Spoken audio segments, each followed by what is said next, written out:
인생 짧다. 하부르타로 부유하게 하부르타로 대동단결. 안녕하세요. 저희는 요한이 봄이 가족입니다. 이번 하부르타 캠프에 온 가족이 함께 참여할 수 있어서 정말 기뻤습니다. 2주 동안 하부르타 캠프 너무 재밌었어요. 봄이는 어땠어? 제가 더 재밌었어요. 영성이 있는 엄마 아빠가 되어 우리 아이들을 사무엘처럼 양육하겠습니다. 오늘 말씀의 제목은 너희와 그들의 차이를 아십니까? 입니다. 하나님의 말씀을 봉독함으로 하나님의 말씀을 선포하겠습니다. 마태복음 13장 11절부터 12절까지 말씀입니다. 대답하여 이르시되 천국의 비밀을 아는 것이 너희에게는 허락되었으나 그들에게는 아니 되었나니 물을 있는 자는 받아 넉넉하게 되되 없는 자는 그 있는 것도 빼앗기리라. 아멘.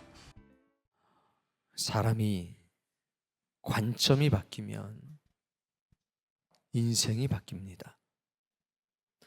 환경이 바뀌고 세상이 바뀌는 것도 물론 중요합니다. 그러나 진짜 행복, 참 행복은 세상이 바뀌거나 환경이 바뀌는 것이기보다는 그 세상과 환경을 바라보는 나의 관점이 바뀔 때 참 행복, 진짜 행복은 영원히 내 안에 머무를 수 있는 법이지요. 2차 세계대전 중에 델마 톰슨이라고 하는 부인이 남편을 따라서 모하비 사막으로 가게 됩니다. 거기 육군 훈련소가 있었기 때문입니다. 아주 낡은 오두막집을 배정받아서 거기서 살게 됩니다. 해가 뜨기 시작하면 40도, 45도, 50도. 그 무더위가 참 사람을 견디기 힘들게 했습니다. 바람이 불면 그 사막의 바람 속에 그 모래 알갱이가 날라와서 막 살을 칩니다. 그리고 문을 잘 닫아뒀음에도 불구하고 모든 음식에는 모래 알갱이들이 들어가 있습니다. 살 수가 없었습니다. 견딜 수가 없었습니다. 차라리 형무소에서 사는 것이 낫다고 여겨질 정도였습니다. 그래서 부모님에게 편지를 씁니다. 주변에 이웃할 사람도 없고 영어로 대화할 사람도 없고 환경은 이러고 저러고 제가 죽을 지경입니다. 편지를 받아본 아버지는 단 2줄의 회답을 보냅니다. 여러분 친구를 보면서 한번 따라해 볼까요? 두 사나이가 형무소에서 창밖을 바라보았다. 한 번 더.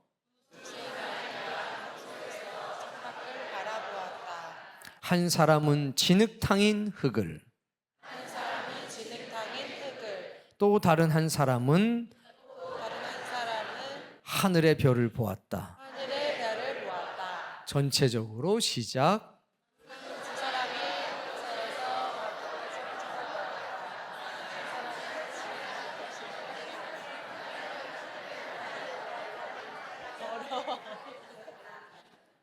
그 편지에는 어떠한 위로도 없습니다.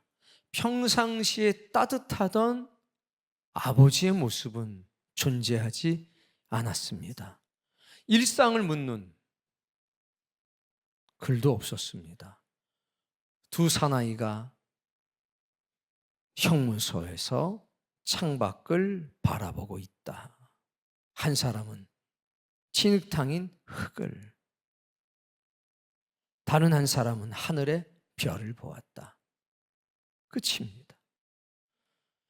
견디기 어려운 전쟁터에서, 견디기 힘든 사막 가운데서 살아가고 있는 딸에게 따뜻한 말 한마디 하는 것이 그렇게 어려웠을까요? 델마 톰슨은 그 편지를 받아본 뒤로 관점이 바뀌기 시작합니다. 사막은 변한 것이 없는데 그 사막을 바라보는 델마 톰슨의 관점이 바뀌었습니다. 자연을 깊이 관찰하기 시작합니다. 그 무더운, 그 뜨거운 사막 가운데서도 살아가는 생명체가 있다는 것을 보기 시작합니다. 밤이 되면 낮과 전혀 다른 아름다운 세상이 펼쳐지고 있는 것을 보게 됩니다. 밤하늘에 빛나고 있는 별이 얼마나 아름다운지를 깨닫게 됩니다. 멀리 찾아가서 친구를 사귀기 시작합니다. 그리고 반짝이는 별을 소재로 해서 빛나는 성벽이라고 하는 소설을 출간하기에 이릅니다. 생각을 바꿈으로 툴툴거리던 불행의 포로에서 선망의 대상인 베스트셀러 작가로 변신할 수 있었습니다. 만약 부모님이 일상의 위로를, 일상의 안부를 전하고 그래, 내가 사이를 설득해서 너를 친정으로 불러들이마, 그랬다면 일시적인 일상의 평온함, 안락함 얻을 수 있었을 겁니다. 그러나 감춰져 있던 재능을 발견할 수는 없었을 것입니다. 생각과 마음을 바꾸니 보이지 않던 것이 보이기 시작했고 들리지 않던 것이 들리기 시작했습니다. 오늘 성경에서도 예수님이 딱 두 구절의 말씀을 우리에게 전해주고 있습니다. 대답하여 이르시되 천국의 비밀을 아는 것이 너희들에게는 허락되었지만 그들에게는 아니 되었다. 냉정해 보이는 것 같습니다. 그러나 이것은 냉정한 말씀이 결코 아닙니다. 무릇 있는 자는 받아 넉넉하게 되되 없는 자는 그 있는 것도 빼앗길 것이라. 냉정하고 건조한 말씀 같지만 그렇지 않습니다. 어떤 이에게 이 말씀은 생명의 담비와 같고 생명의 양식과 같은 말씀이 될 것이고 어떤 이에겐 무심하시다, 참 무심하시다 이렇게 되겠지요. 오늘 이 말씀을 듣는 여러분들에게는 은혜의 담비가 되고 생명의 담비와 같은 말씀이 되기를 바랍니다. 주님의 이 말씀이야말로 우리의 인생을 바꿀 수 있는 말씀임을 직시하시고 깨닫길 바랍니다. 자, 1절 말씀. 그날 예수께서 집에서 나가사 바닷가에 앉으심에 예수님의 집은 가버나움에서 바다에 가까웠습니다. 나가면 바로 바다였습니다. 그런데 2절에 보니까 큰 무리가 주님께 모여들기 시작합니다. 예수님은 배에 올라타시고 떨어집니다. 바닷바람을 이용해서 그것을 천연 스피커로 활용하시기 위해서입니다. 근데 그 큰 무리들, 그 무리들은 말입니다, 각자 말할 수 없는 여러 인생의 무거운 짐들을 가지고 모인 사람들입니다. 그 당시에 사두개파가 있었습니다. 바리새파가 있었습니다. 열심당파가 있었습니다. 에세네파가 있었습니다. 종교적 많은 분파가 있었습니다. 누구는 이것을 지지하고 누구는 저것을 지지했습니다. 누구는 진보고 누구는 보수였습니다. 그리고 그때는 로마의 시대였습니다. 우리로 치면 일제강점기 시대처럼 로마 강점기의 시대를 보내고 있었던 시절이었습니다. 삶이 너무 어렵고 힘들었습니다. 사상적으로도 자신의 인생의 삶도 고달프기 그지없었습니다. 이 큰 무리는 숫자만 많은 것이 아니라 다양한 사상과 형편과 처지 가운데서 고통받고 있던 사람들이 예수 그리스도께 몰려갔음을 우리에게 보여줍니다. 그런데 예수님은 그것 하나하나를 들어주지 않고 특별한 일을 그 가운데 베푸십니다. 3절 예수께서 비유로 여러 가지를 그들에게 말씀하여 이르시되 뭐 하십니까? 비유를 말씀하십니다. 사두개 패가 이렇고 에세네 파가 이렇고 바리새 파가 이렇고 열심 당파가 이렇고 좌파가 이렇고 진보가 이렇고 보수가 이렇고 우파가 이렇고 지금의 인생고에 시달리는 물가가 이러고 저러고 로마 강점기 시대의 정치적인 상황은 이렇고 일상의 고통과 아픔에 대해서 전혀 말씀이 없으십니다. 마치 두 사나이가 형무소에 있었다 하는 것처럼 말씀을 선언하고 선포하시는 겁니다. 그리고 9절 말씀에 보면 이렇게 말씀하십니다. 크게 읽어봅시다. 귀 있는 자는 들으라 하시니라. 친구들한테 얘기해 봅시다. 그럼 여러분의 친구는 듣게 생겼습니까? 안 듣게 생겼습니까? 듣게 생겼습니다.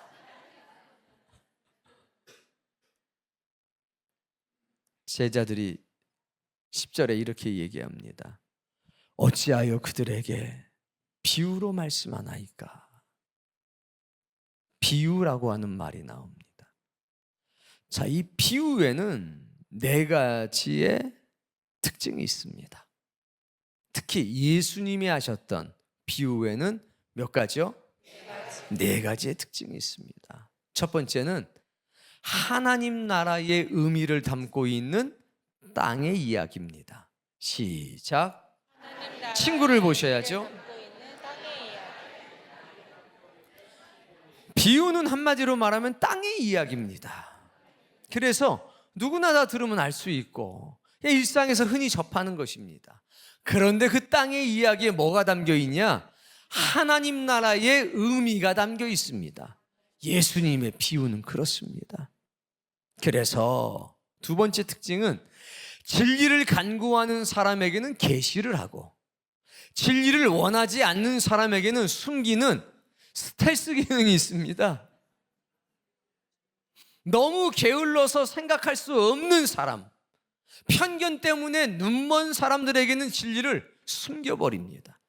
그게 예수님 비유의 특징인 겁니다. 진리를 갈구하는 사람에게는 계시를 하고 진리를 원하지 않는 사람에게는 숨깁니다. 그게 예수님 비유의 특징입니다. 세 번째는 하나님의 사람들을 현재에서 미래로 옮깁니다. 보지 못하던 것에 대한 이해를 깨닫지 못한 것들에 대한 이해를 가져다 줍니다. 그런 과정 속에서 보지 못하던 사람들은 눈이 열리게 되고 이해하지 못하고 듣지 못하던 사람들은 귀가 열리는 역사가 나타납니다. 바로 지금 사람의 눈과 귀와 마음을 여십니다. 그리고 하늘의 세계를 보여주시는 겁니다.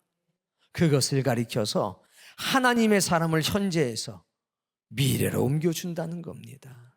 분명히 땅의 이야기를 듣고 있는데 그 순간 하늘나라가 내 눈에 보이고 마치 하늘나라에 와 있는 것 같은 감정을 느끼게 되고 경험하게 되는 겁니다. 세상의 걱정과 근심, 그게 모하비 사막이라고 그래도 거기서 새로운 세상이 열려지는 겁니다. 로마 강점기에 살아서 말할 수 없는 인생고에 시달리는 그 순간 너무 분파가 많아서 내 마음을, 내 믿음의 신앙의 근거를 어디에 둬야 될지 헷갈리고 골치 아프는 그 순간 그런 분파적 경쟁 속에서 혼란 속에서 있는 것이 아니라 하나님의 나라에 가 있는 것 같은 그런 은혜를 경험하게 된다는 겁니다. 네 번째 중요한데요, 예수님은 비유를 글로 남기지 않고 입을 열어서 말하셨습니다. 이게 뭐냐? 사전이나 해석서를 가지고 연구할 것을 요구하지 않으셨다는 겁니다. 모든 사람들이 모였는데, 많은 사람들이 모였는데 그들이 전부 다 해석서 하나를 가지고 왔습니다. 아닙니다. 구약 총서, 신약 총서 그런 거 없었고 헬라어 사전, 히브리어 사전 없었습니다. 침 발라가면서 무엇을 로토하고 필기하지 않았습니다. 예수님의 비유의 말씀을 듣는 순간 그것은 언어로, 말로 그들의 귀로 들어왔습니다. 듣는 자가 즉각적으로 반응하시기를 주님은 원하셨습니다.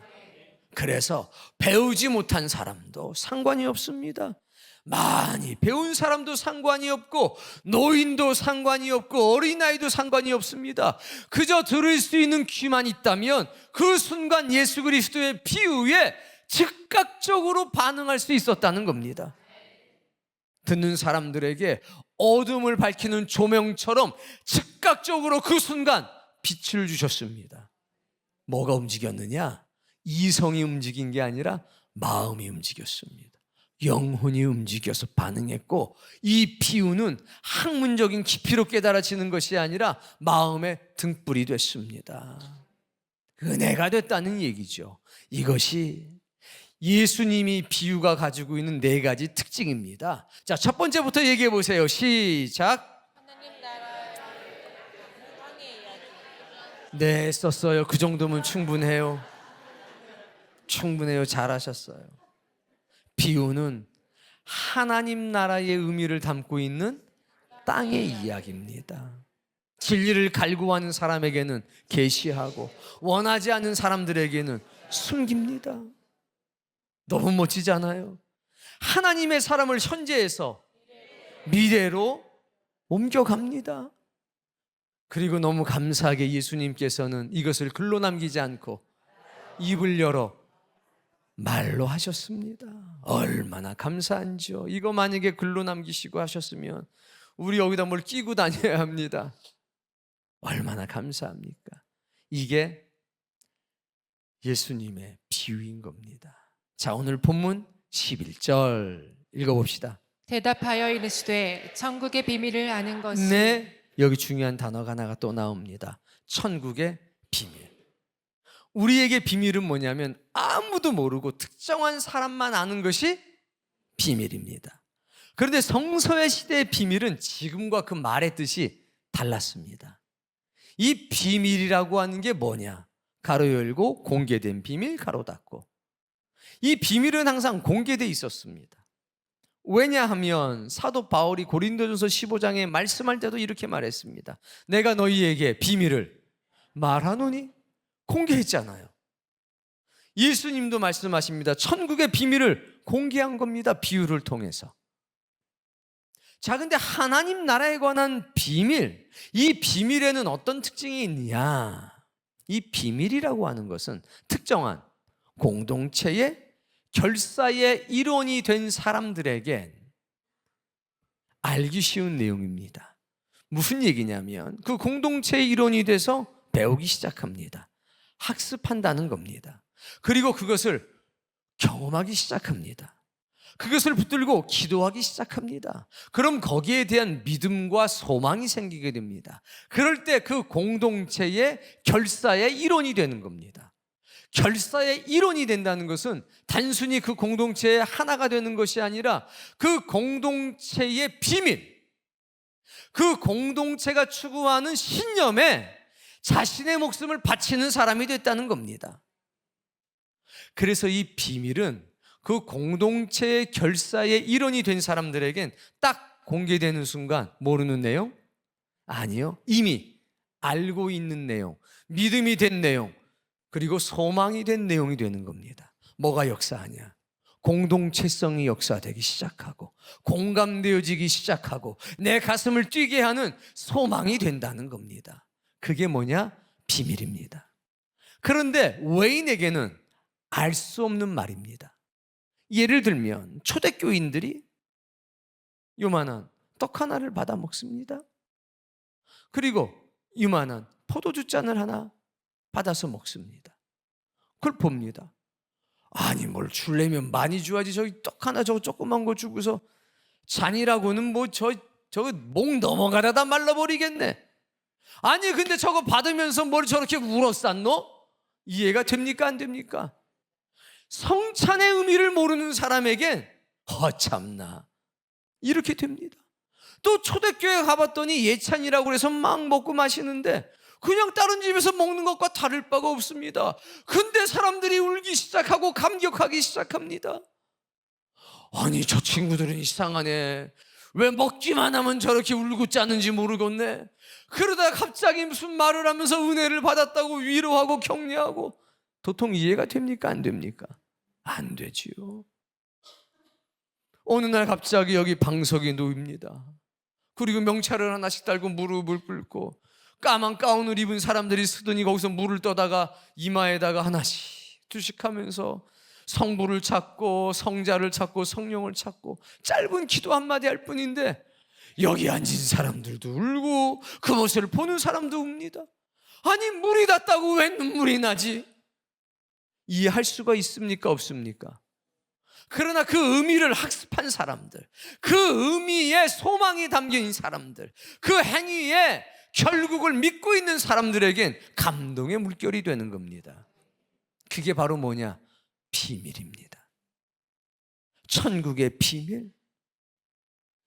하나님 나라의 공동체의 결사의 일원이 된 사람들에게 이거는 감동의 역사가 되는 겁니다. 그러나 비밀이라고 하는 말이 등장하는 순간 외인에게는 하찮은 일, 이해할 수 없는 일, 어리석은 일처럼 보인다는 겁니다. 이해가 되시죠? 대답하여 이르시되, 읽어봅시다. 천국의 비밀을 아는 것이 너희에게는 허락되었으나 그들에게는 아니 되었나니. 그러니까 이건 굉장히 쉬운 말입니다. 제자들에겐. 너희에게는 허락됐다. 너희는 누굽니까? 천국의 공동체, 하나님 나라의 공동체, 일원이 된 너희들, 나아가 하나님 나라 공동체의 결사의 일원이 된 너희들에게는 허락되었다. 거부감이 있을까요? 없을까요? 맞습니다. 공동체의 일원이 되질 않고 공동체의 결사의 일원이 되지 않고는 알 수가 없습니다. 이건 어디나 마찬가지죠. 그들에게는 아니 됐다. 이건 누굽니까? 그들은 외인입니다. 하나님 나라의 공동체에 아직 들어오지 못한 사람들, 구경꾼이 돼서 들락날락거리는 사람들, 알 수가 없는 겁니다. 여러분, 절에서 목탁을 두드리고 무언가를 챈트할 때, 기도문을 외우고 할 때 여러분 알아듣습니까? 감동이 됩니까? 허허, 저 시간에 저 힘 가지고 밥이나 한 숟가락 더 떠먹지. 그럴 수밖에 없습니다. 알지를 못하기 때문입니다. 그러나 불교 신자에겐 그 모습이 은혜 되겠지요. 똑똑똑똑 그 목탁을 들으는 소리가 그들의 심신을 정화시킬 수도 있겠지요. 그러나 우리에게 그게 무슨 소용이 있겠습니까? 여러분, 하나님 나라의 공동체의 일원 되시기 바랍니다. 천국이라고 하는 곳에 대한 공동체 의식이 여러분에게 있기를 바라고, 단순한 공동체의 일원이 아니라 결사의 일원이 되는 은혜가 있기를 바랍니다. 12절, 무릇 있는 자는 받아 넉넉하게 되되 없는 자는 그 있는 것도 빼앗기리라. 냉정한 것 같지만 아닙니다. 삭막한 것 같지만 아닙니다. 두 사나이가 형무소에 있었다. 거기에는요, 아버지의 지극한 사랑이 담겨 있는 겁니다. 일시적인 위로를 주기 위해서가 아니라 인생에 참된 위로를 주기 위해서, 환경을 바꿔주려고 하는 것이 아니라 그 환경을 보는 관점을 바꿔주려는 지극한 아버지의 사랑이 담긴 겁니다. 무릇 있는 자는 받아 넉넉하게 되되 없는 자는 그 있는 것도 빼앗기리라. 이 말씀 속엔 지극한 예수 그리스도의 사랑이 담겨 있음을 깨닫게 되기를 바랍니다. 그래서 이 사랑은 문자 속에 없습니다. 마음 속에 있는 거지. 하나님의 말씀을 문자로 보게 되면 참 정머리 없다, 냉정하다, 무섭다, 이런 말이 나올 수밖에 없습니다. 그러나 하나님의 마음을 공감하게 되면, 그분의 감성을 알게 되면 이 속에 얼마나 지극한 사랑이 담겨져 있는지 알 수 있습니다. 그게 은혜입니다. 그게 허락받은 사람들입니다. 여러분이 그러한 사람 되길 바랍니다. 여러분이 12절 읽어봅시다. 무릇 있는 자는 받아 넉넉하게 되되 없는 자는 그 있는 것도 빼앗기리라. 그래서 가지고 있는 사람들, 예를 들면 학교에 가서 공부를 합니다. 지식이 여기 딱 들어왔습니다. 그럼 이 사람은요, 1년의 세월이 지나가면 그 지식을 바탕으로 점점 지식에 부유한 사람이 됩니다. 근데 그 지식의 양이 너무 적으면요, 1년의 학교 생활이요, 고통스럽습니다. 그나마 요만큼 알도 있던 것도요, 다 없어져서 영포자, 숙포자, 학포자가 되는 것 아닙니까? 그게 지식의 특징이에요. 생명의 지식도 마찬가지지요. 있는 자는 더 갈구하게 됩니다. 비유 자체가 그들에게 계시됩니다. 그러나 없는 사람들은요, 조금 알던 것도 메말라 버리고 마는 법입니다. 점점점 숨기워진다는 얘기입니다. 우리 가운데 그런 사람 없기를 바랍니다. 자, 18절 말씀 보면 이제 비유의 말씀, 3절부터 시작됐던 그 비유의 말씀에 대한 해석을 예수님께서 해주십니다. 이 해석을 통해서 너희와 그들이 분명하게 구별이 되는 겁니다. 읽어봅시다. 18절. 그런즉 씨 뿌리는 비유를 들으라. 네 가지의 씨 뿌리는 사람이 나옵니다. 이것은 기본적으로 하나님의 말씀을 듣는 4명의 사람을 말합니다. 4가지 형태의 사람이 있다는 거지요. 여러분은 어디에 해당되는지 가만히 마음속에 담아보시길 바랍니다. 그리고 회개할 부분이 있으면 빨리 회개하고 돌이켜야 합니다. 감사할 지점을 만나면 아멘으로 하나님께 감사하셔야 됩니다. 19절. 아무나 천국 말씀을 듣고 깨닫지 못할 때는 길가에 뿌려진 자요. 해서 첫 번째 비유는 길가에 뿌려진 사람입니다. 말씀을 듣는데 깨닫지 못합니다. 왜? 길은 딱딱하지요. 그래서 이 사람은 뭐냐? 마음을 닫고 있는 사람입니다. 하나님의 말씀을 들을 때 마음을 닫고 있는 사람. 이게 길가와 같은 마음을 가지고 있는 사람입니다. 마음을 닫고 있는 사람들은 3가지 형태의 모습을 가지고 있습니다. 그 첫 번째, 편견. 2번째, 교만. 3번째, 두려움입니다. 편견과 옆에 친구에게 편견에 빠져 있습니다. 그러면 마음이 닫혀져 있게 됩니다. 기독교에 대한 편견, 교회에 대한 편견이 있으면 마음이 닫힙니다. 2번째는 교만입니다. 배움의 필요를 인정하지 않는 겁니다. 3번째는 두려움입니다. 진리에 대한 두려움이 있습니다. 왜?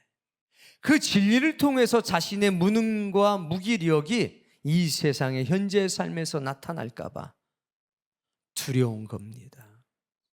2번째는요, 20절. 베풀어졌다는 것은 말씀을 듣고 즉시 기쁨으로 받되. 돌밭이라고 하는 건 뭐냐면 기본적으로 돌이 많습니다. 그러나 그 바닥에 돌이 쫙 깔려 있습니다. 석회암층이 있는 거예요. 그리고 거기에 약간의 얕은 흙이 올라가 있습니다. 2cm, 깊으면 5cm. 아주 얇은 흙입니다. 특징이 뭐냐면 태양의 빛을 받으면 바닥이 돌인 그 위에 있는 흙은 다른 흙들보다, 옥토보다 빨리 온도가 조금 더 높습니다. 그래서 씨가 거기에 뿌려지면 발화가 빨리 됩니다. 옥토는 천천히 싹이 나오는데 돌밭은요, 어떻게 되냐면 싹이 빨리 자라나는 것도 조금 더 빨리 됩니다. 그래서 주님 말씀하시는 겁니다. 말씀을 듣고 즉시 기쁨으로 받는다. 21절. 그 속에 뿌리가 없어 잠시 견디다가 말씀으로 말미암아 환난이나 박해가 일어날 때에는 곧 넘어지는 자요. 네, 뿌리가 깊을 수가 없지요. 왜? 이내 돌층을 만나게 되니까. 이런 사람들을 가리켜 우리는 이런 말을 합니다. 끝까지 생각하고 해결책을 찾지 못하는 사람, 새 것에 열중하고 빨리 시도하는 사람, 그러나 곧 그만두는 사람, 유행을 쫓아 살고 새로운 일에 열정을 쏟아도 어려운 일이 생기면 포기하고 그 일을 미뤄두는 사람. 옆에 사람 얼굴 희끗 보세요. 혹시 그런 사람 아닌가? 말이 떨어지면 감격해서 열정적으로 반응합니다. 그리고 교회나 어디에서 큰 물결이 생기면 그 물결을 따라서 막 걸어갑니다. 그러나 사람은 감정만 가지고 살아갈 수 없습니다. 사람은 생각하는 존재입니다. 신앙생활도 깊은 사고를 통해서 어려움을 극복해 나가는 과정입니다. 그런데 이런 사람들은 감정적입니다. 즉시로 기뻐합니다. 그러나 사고하지를 않는 겁니다. 끝까지 생각하고 그 문제를 해결하기 위한 노력이 없는 겁니다. 포기해버리고 밀어놓습니다. 그게 돌밭에 뿌려진, 즉 돌밭의 마음을 가지고 있는 사람들입니다. 여러분, 이거 조심하셔야 됩니다. 하나님의 사람은요, 끝까지 생각하고 해결책을 찾기 위한 노력을 하는 사람들입니다. 내가 무능하기 때문에, 내가 무기력하기 때문에 하나님께 목 놓아 울부짖는 사람입니다. 부르짖어라. 네가 알지 못하는 큰 일을 내가 너희에게 보여줄 거다. 성령님은 저 하나님의 보좌에서 우리가 알지 못하는 우리의 연약함을 위해서 눈물로 간구하신다고 하지 않았습니까?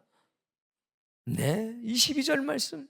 가시떨기에 뿌려졌다는 것은 말씀을 들으나 세상의 염려와 재물의 유혹에 말씀이 막혀 결실하지 못하는 한마디로 자요. 말하면 결실하지 못하는 사람. 이 사람들은 따라해 봅시다. 가장 소중한 것을 가장 소중한 것을 놓치는 사람. 놓치는 사람. 가장 소중한 것을 놓치는 사람입니다. 인생살이에 너무나 많은 관심을 가지고 살아갑니다. 인생고를 해결하기 위해서 너무 많은 열정과 시간을 소비하고 소모하며 사는 사람들입니다. 자기 자신에게 가장 중요한 하늘나라의 소식, 그 나라에 도달하기 위한 기도, 하나님의 말씀을 묵상하고 연구하는 것, 하나님의 말씀대로 살아가는 것에 대한 소중함을 잊어버린 겁니다. 왜? 인생고를 해결하는데 너무 많은 열정과 시간을 쏟기 때문에, 인생살이에 너무 많은 관심을 쏟고 살아가기 때문에. 교회 안에서도 그럴 수 있습니다. 찬양단으로 봉사하는 거 당연히 좋지요. 그러나 찬양단 사역에 너무 몰입한 나머지 기도하는 시간을 잃어버린다거나 하나님의 뜻대로, 하나님의 말씀대로 살아가는 것을 잊어버리면 열매를 맺을 수가 없습니다. 내가 찬양단을 하는 것은 이것이 목적이기 때문이 아니라 이걸 수단 삼아서 하나님과 더 가까워지기 위해서입니다. 이것을 통해서 하나님께 더 기도하기 위해서는 겁니다. 이것을 통해서 말씀을 더 깊이 생각하기 위해서인 겁니다. 내 인생에 가난이 찾아오면 우리는 그 가난을 통해서 더 주님과 가까워질 겁니다. 내 인생에 부유함이 찾아온다면 우리는 그 부유함 때문에 주님께 더 가까워지는 사람이 될 겁니다. 그래서 우리는 환난 중에 있어도 열매를 맺게 될 것입니다. 그 열매는 다른 게 아닙니다. 하나님과 가까워지는 겁니다. 우리는 부유함 속에 있어도 게을러지지 않을 겁니다. 왜? 그것 때문에 하나님과 더 가까이 가서 그 부유함이 주는 시간을 하나님의 말씀을 연구하는데, 주의 뜻대로 살아가는데, 하나님을 기쁘시게 하는데 사용할 사람임이 분명하기 때문인 겁니다. 23절 말씀. 좋은 땅에 뿌려졌다는 것은 말씀을 듣고 깨닫는 자. 그래서 결국에 100배, 60배, 30배 열매를 맺는다는 겁니다. 누가복음 8장 15절 말씀은 이것을 너무 정확하게 말해주고 있습니다. 제가 읽을 테니까 따라해 봅시다. 좋은 땅에 있다는 것은 좋은 땅에 있다는 것은 착하고 좋은 마음으로 착하고 좋은 마음으로 말씀을 듣고 지키어 인내로 결실하는 자니라. 결실하는 자니라. 뭐가 나와요? 좋은 마음. 그래서 이게 너무 중요합니다. 좋은 땅에 있다는 것은요, 마음이 열려져 있다는 겁니다. 이게 좋은 마음입니다. 무엇이든지 말씀하시옵소서. 주의 종이 듣겠나이다. 마음이 열려 있습니다. 좋은 마음으로 즉각적으로 순종할 준비가 되어져 있다는 겁니다. 참 묘하죠. 예수님께서 골고다 언덕에서 십자가 지고 있을 때였습니다. 오른편에도 살인 강도가, 왼편에도 살인 강도가 있었습니다. 그런데 사망의 고통이 엄습해오는 그 순간 한쪽 편에 있던 강도는 말합니다. 만약 당신이 하나님의 아들이라면 나를 기억해 주십시오. 그 말 속엔 저는 불우한 환경 속에 살아왔습니다. 그때마다 저는 올바른 선택을 하지 못하고 옳지 못한 선택을 했습니다. 그 결과가 지금 저의 모습입니다. 무엇을 변명하겠습니까? 그러나 나 같은 죄인도 당신이 기억해 주신다면 좋겠습니다. 나를 기억해 주실 수 있겠습니까? 저를 불쌍히 여겨줄 수 있겠습니까? 어떤 말씀이라도 해주신다면 제가 그 말씀을 받아들이겠습니다. 그 말씀이 내게 위로가 되고 생명이 될 줄로 믿습니다. 그게 나를 기억해 달라는 것 아닙니까? 그때 우리 예수님이 뭐라고 그러셨습니까? 마태복음을 펴라, 이사야 선지자의 글을 봐라, 창세기를 봐라, 이렇게 말씀하셨습니까? 아닙니다. 뭐라고 하셨습니까? 옆에 친구에게 일러주세요.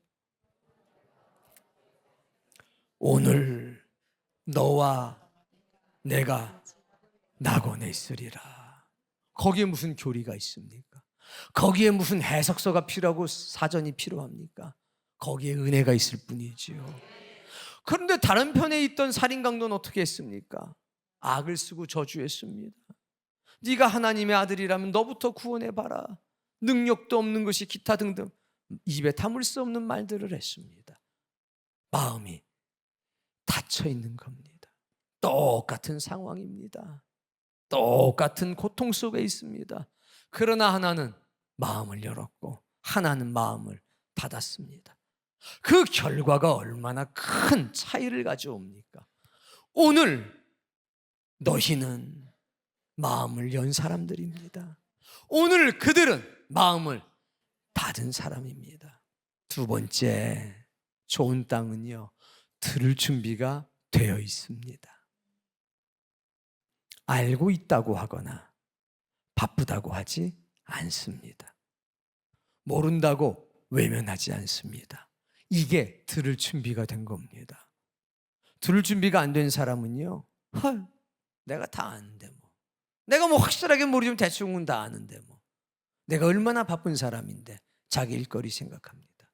모르면 외면해 버립니다. 들을 준비가 안 돼 있는 사람들입니다. 그들은 들을 준비가 안 돼 있었습니다. 알고 있다고 주장하거나 혹은 바쁘다고 핑계를 대거나 혹은 모른다고 외면합니다. 혹시 여러분 중에 그런 속성이 있지나 않은지 찾아보셔야 합니다. 그러나 너희는 들을 준비가 된 사람들입니다. 세 번째, 이해력이 있습니다. 스스로 생각하고 이 말씀이 자기 자신에게 어떠한 의미가 있는지를 탐구합니다. 그래서 결국 알게 됩니다. 이것도 은혜지요. 그리고 받아들입니다. 그들은 그런 이해력이 없었습니다. 그런 노력을 하지 않았습니다.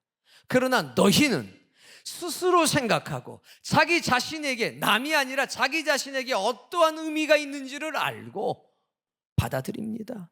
그래서 주님을 떠나지 않은 겁니다. 여전히 밤에도 주님 곁에 머물러서 주여 이 피우의 뜻을 제게 알게 해주옵소서. 요즘 우리 표현으로 치면 부dim토의 조별 토론, 만나서 이야기합니다. 그리고 또 주님께 되묻습니다. 그게 이해력이 있다는 겁니다. 학문의 깊이가 있다? 아닙니다. 하늘나라를 갈구하고 사는 거죠. 그러면 비유는 스스로를 계시해 주기 시작합니다. 그래서 이들은, 너희라 불리는 이들은 이해를 가지고 살아갑니다. 오늘 여러분에게도 하나님께서 이해력을 주실 겁니다. 이해할 수 있는 힘. 근데 그것은 스스로 생각하는 사람에게 주어지는 것입니다. 나 자신에게 이것이 어떠한 의미가 있는지를 연구하는 사람들에게 주어지는 겁니다. 깨닫지 못했을 때 낙심하지 않고 주님의 옷자락을 붙들고 사는 사람들에게 주어지는 은사요 선물임을 기억하셔야 합니다. 끝으로 들은 바를 행동에 옮깁니다. 시간은 걸리겠지만 들은 바를 행동으로 옮깁니다. 이게 좋은 땅에 뿌려진 겁니다. 첫 번째, 사람들. 길가에 뿌려진 사람들, 뭘 닫았어요? 마음을 닫았습니다. 두 번째, 돌밭에 뿌려진 사람들, 감정적으로 살아갑니다. 끝까지 생각하고 해결책을 찾지 못하는 사람들입니다. 사람은 감정으로만 살아갈 수 없는 존재라는 것을 기억해야 합니다. 즉각적으로 기뻐하고 들떠서 믿음의 삶을 살아가지만, 그리고 많은 흐름을 따라서 쫓아다니지만 어려움이 생기고 문제가 생기면 그것을 미뤄둡니다. 그리고 잊어버립니다. 세 번째 사람, 가시떨기에 뿌려진 사람, 열매 맺지 못하는 사람, 가장 중요한 것을 놓치고 사는 사람, 인생살이에 너무 많은 관심을 가지고 사는 사람, 인생고를 해결하기 위해서 너무 많은 시간과 열정을 소모하고 소비하는 사람. 그러나 좋은 땅에 떨어진 사람은 마음이 열린 사람, 들을 준비가 되어 있는 사람, 이해력을 가지고 있는 사람, 들으면 행동으로 옮기는 사람, 그들이 누구냐? 너희입니다. 오늘 여러분은 너희와 그들의 차이를 알게 되셨습니까? 알게 되셨으면 친구들에게 뭐라도 얘기해 주세요. 시작.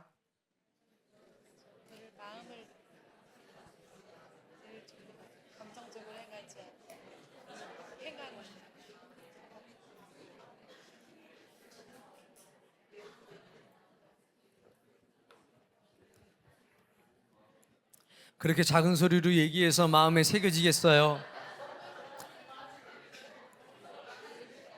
마음 가죽을 뚫고 들어가야 되는데,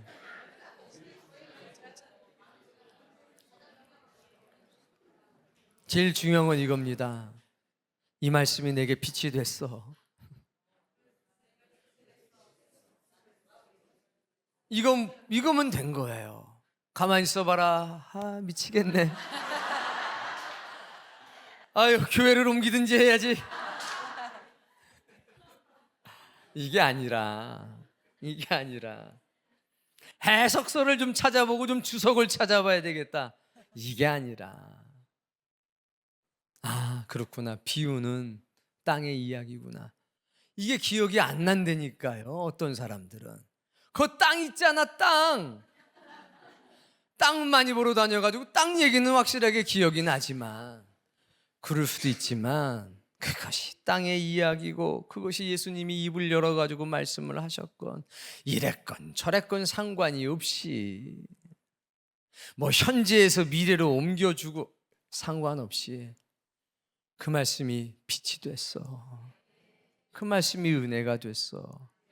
어쨌든 간에 비유는 진리를 찾는 사람들에게 스스로 계시한다고 그랬으니까 난 그걸 믿어.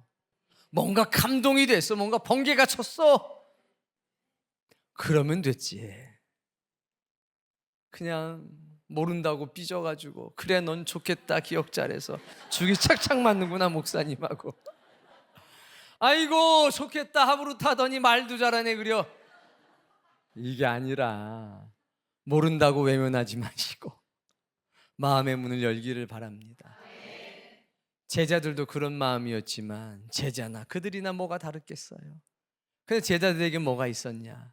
하나님 나라의 공동체로서, 나사렛 예수의 공동체의 일원으로서 내가 이분을 지켜야지, 내가 끝까지 이분을 따라가야지 하는 결사의 마음이 있었다는 겁니다. 그래서 처음부터 그게 잘났나요? 맨 이상한 소리 했잖아요. 맨 이상한 소리에, 심지어는 마지막 날 밤에도 예수님께서 너무 한심하니까 그래 잘났다. 그런데 니들 다 나 버리고 도망갈 거다 오늘 밤에. 그랬더니 베드로가 뭐라고 그래요? 가만히나 있지. 감정적이잖아요. 벌떡 일어나더니 뭐라고 그럽니까? 한번 딱 좌중을 둘러보는 거예요. 쫙 요한부터 딱 도마까지 다 둘러본 다음에 뭐라고 그러냐? 주님 보고서, 주님 이놈들이 다 버리고 도망을 가도 저는 주님 곁을 지킬 겁니다. 누가 주님을 해코지합니까? 그리고 쌍시옷 딱 넣어가지고 딱 알잖아요. 상자를 조금 발음 세게 하는 거 딱. 그때 우리 주님 뭐라고 그러십니까? 야, 너밖에 없다. 이러질 않으셨잖아요. 아주 냉정한 것 같지만 사랑을 담으신 거죠, 그게. 네가 오늘 이 밤이 지나기 전에 3번 나를 부인할 거다 할 때 얼마나 당황했겠어요. 베드로가 뭐가 됐겠어요. 그런데 그 사랑이 베드로를 끌고 간 거 아닙니까? 그 은혜가. 그러더니 나중에는 십자가 앞에 서서 주님이 저 십자가를 바로 줬는데 어떻게 내가 저 십자가를 질 수 있겠습니까? 나는 거꾸로 매달아 주십시오. 시간이 필요한 거죠. 그러나 내가 누구 편이라는 거? 하나님 편이고 주님 편이고 하나님 나라의 백성이 되었다는 거, 그거 분명한 거잖아요. 신입 회원들은 잘 몰라요. 또 오래 다녔어도 모를 수도 있어요. 맨 수업 빠져가지고. 그리고 마음을 닫고서 들으면 이게 희한한 게 100년이 지나도 한 방울도 안 들어가요. 그냥 이쪽 귀에서 이쪽 귀로 혓바닥에만 묻어 있어가지고요, 뭐 대충은 다 아는데 정확하게 모른다는 특징이 있죠. 그러나 마음의 문을 여는 순간 생명의 피가 여러분에게 내려오기 시작할 겁니다. 이 교회는 그런 하나님의 은혜가 역사하는 자리입니다. 오늘 너희가 되기를 바랍니다. 하나님 나라의 공동체의 일원이 되시고 나아가 결사의 일원이 되십시오. 그러면 이 천국의 비밀을 아는 것이 너희에게는 허락되었다는, 그리고 하나님의 견고한 말씀, 냉정한 말씀, 그런 말씀들이 얼마나 깊은 은혜와 사랑이 담겨 있는지를 알게 될 것이고, 세상이 변한 게 아니라 여러분의 관이 바뀌게 되는 놀라운 역사가 나타나게 될 것입니다. 그 은혜를 모두 받으시기를 주의 이름으로 축복합니다.